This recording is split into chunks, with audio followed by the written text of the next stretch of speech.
Masking tape use ചെയ്തിട്ട് വീണ്ടും നമുക്കൊരു ചെടി ഉണ്ടാക്കിയാലോ? ഇതേ നമ്മൾ മുമ്പ് ഉണ്ടാക്കിയ ചെടി ഇരിക്കുന്നു. ഇതുപോലെ തന്നെയാണ്, വളരെ സിമ്പിളാണ്, എന്നാൽ കുറച്ച് കോംപ്ലിക്കേറ്റഡും ആണ്. ഇതുപോലെ 2 മാസ്കിംഗ് ടേപ്പ് അടുപ്പിച്ച് വെച്ച് ഒട്ടിച്ച് അതിലൊരു കമ്പി ചുറ്റി മടക്കിയെടുക്കുക.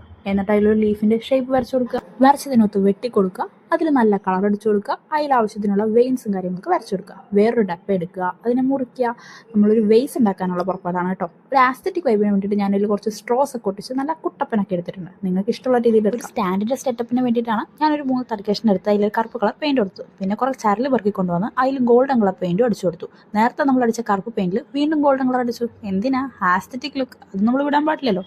ദെൻ നമ്മൾ നേരത്തെ ഉണ്ടാക്കി വെച്ചിട്ടുള്ള എല്ലാ ഇലകളും ഇതിലേക്ക് അങ്ങോട്ട് സെറ്റ് ചെയ്ത് കൊടുത്തു. ഇലകൾ സെറ്റ് ചെയ്ത് കഴിഞ്ഞതും നമ്മൾ നേരത്തെ മേക്ക് ഓവർ ചെയ്തെടുത്ത നമ്മുടെ ചരൽക്കുട്ടന്മാരില്ലേ, അവരെ കൂടെ അങ്ങോട്ട് നിരത്തി കൊടുത്തു. ഹായ്, ഇപ്പം എന്താ ഒരു പ്രീമിയം ലുക്ക് വന്നില്ലേ? ഇപ്പം ഇതിന് ഇൻട്രസ്റ്റ് ആസ്തറ്റിക് ലുക്കൊക്കെ വന്നില്ലേ? എങ്ങനെ വരാതിരിക്കും?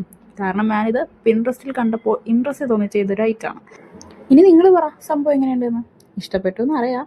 ഇഷ്ടപ്പെട്ട ലൈക്കും സബ്സ്ക്രൈബും കമൻറ്റും ഷെയറും ഒന്നും മറക്കണം.